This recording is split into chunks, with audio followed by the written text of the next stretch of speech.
Welcome back. It's a situation that can catch couples in a real trap. One person wants to talk it out, sort through the problem, the other doesn't. One half wants to maybe iron out an issue, the other not so much. I wonder who that normally falls in between the men and the women, how that works. Studio 5 relationship coach Matt Townsend has advice on what to do when your spouse withdraws. This is often referred to as sort of a passive-aggressive, right? Yeah, now, and if you're told you're passive-aggressive, unless you're told by a therapist, you don't want to hear that because it's a serious thing. Passive-aggressive is somebody that is aggressive, but in kind of an under-the-table way. And so a lot of times we're not really being passive-aggressive. We're just being a withdrawer.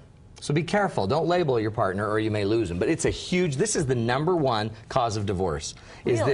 Is this withdrawing, pursuing, this chase that we do with our partner? Well, I'm curious because you kind of joked as if you knew who it was, but who is the most common person to display the withdrawing behavior? The withdrawing behavior tends to be the men. I would have guessed that. And the women are the ones pursuing, trying to solve the problem, and men just back up. And they won't leave us alone. Yes, exactly. It's horrible. Anyway. Listen, I don't appreciate that finger. I gave you two there. I was like that in your face. See, now you're aggressive. See, Matt's passive-aggressive. He just backs up and doesn't do it. Whatever. He's thinking I want to crush you. But it's a big deal because, and it's why we communicate. Women talk to fix stuff. They want progress, so let's talk. Men don't talk to progress. We do. We want to do something, so we'd rather walk away, especially if we've done something wrong. We don't want to talk about it. So what type of behaviors fall under this category? Some behaviors that you might term, this is actually some passive-aggressive behaviors, are silent treatments. When they sulk, they get quiet, they're actually fearful of competition. This is a true passive-aggressive. I really can't relate to any of this. Making chaotic situations, they obstruct, they procrastinate, and they kind of speak cryptically. Well, I mean, if you love me, you would want to go with me and not your family. It's cryptic. It's like, oh, so leave your family and come with me. But I wouldn't worry about that. We've got to figure out how to overcome this behavior, right? And these are a little more serious. Those are serious. Typical passive-aggressive. If you see that going on, yeah, we probably need some more help. But subtle versions of those play into what you call the withdrawer. The withdrawer pattern. And the withdrawer pattern is the most typical pattern men will do when we start to feel unsafe in a relationship. We'll just tend to withdraw. 70% of the time, men are inclined to withdraw. Only 30% of the time do men pursue. So we're different. Women pursue 70% of the time and only withdraw a little bit.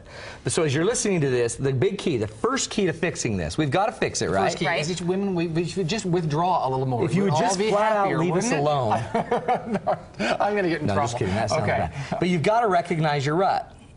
Okay? And it's not enough to just have your wife recognize that you're in a rut. You always withdraw. Why do you always withdraw? And it's all about him withdrawing. We've got to figure out, and so ladies, if you're listening, whoever's listening, you got to figure out a way that we can talk together about our rut. It seems like, honey, when we have an issue, we start this weird pursue-withdraw thing, and you seem to run away, and it scares me, so I chase you. Can we just talk about what that is? So you're putting yourself as part of the problem. So we're going to use lots of words like we, not you. We're not talking about your problems. You're not messed up. Why do you always withdraw? Why are you so broken? Nothing like that. The word messed up. Now that was a good one. That's messed up. See, the rut. Now ruts scare me because there's a quote that at the entry to the Alaskan wilderness preserve or whatever that says, "Choose your rut carefully because you will be in it for thousands of miles." Wow. You in your marriage choose the rut. If your rut is to withdraw, you might be stuck in that rut. It's hard to get out of that for rut. a long time. That's basically what I do all day long is help people get out of the rut.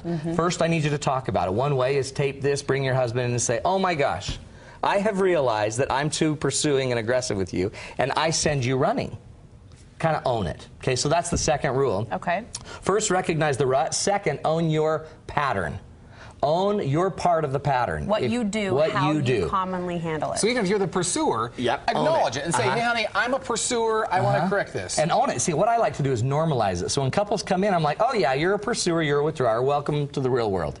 You guys are jacked up, but you're normal. Yeah, and you're normally jacked up because 50% of the marriages end in divorce, and you're now in that realm." But just identifying it, just helping them own it. And normalizing. It's a totally normal behavior. The problem with it is it eventually makes us end up not together. We end up chasing, then we fight, then we withdraw. And then we are apart. And then the issues start to build up in between. And your rut gets deeper and deeper. And then we do it, so we dig the deeper rut. So own your part of it. If you know that your part of the pattern is that you're a chaser, own it. Start to give examples. You know what? Here's a great example of where I chased you. Do you remember when we were in Mazatlan? Do you remember that? And I just kept going on you about bring your towel, you're not using my towel, and I just chased you. And you remember we didn't talk for 2 days? That was me pursuing. And I drove you to withdraw. And just speaking from the perspective of someone who might occasionally withdraw, if I hear a spouse saying, I acknowledge I'm a pursuer, I acknowledge whatever, if they're owning part of that, it makes it easier for me. I feel safer in coming back out to confront the problem. And honey, we have slid into a really normal problem. And it drives us both crazy because you don't want me to chase you, and I don't want you to run. So we got to figure this out. Okay. The next one is, once you're to that point, you got to create and follow safety rules. That's how you're different. Safety rules for your relationship? For this situation. So we need to figure out, what are we going to do instead? The minute we notice we're in this weird pattern, what are we going to do instead? Set a plan. It's like if you know you're stuck in a snowbank, you can be stuck and keep pushing the gas, pursuers. Or you can be stuck in the snowbank and sit there and be so sad and quiet and can't believe it. Why me? Why am I always stuck in the snowbank and still be stuck? Choose your poison, but you're still stuck. At some point, we got to get out of it and fix it.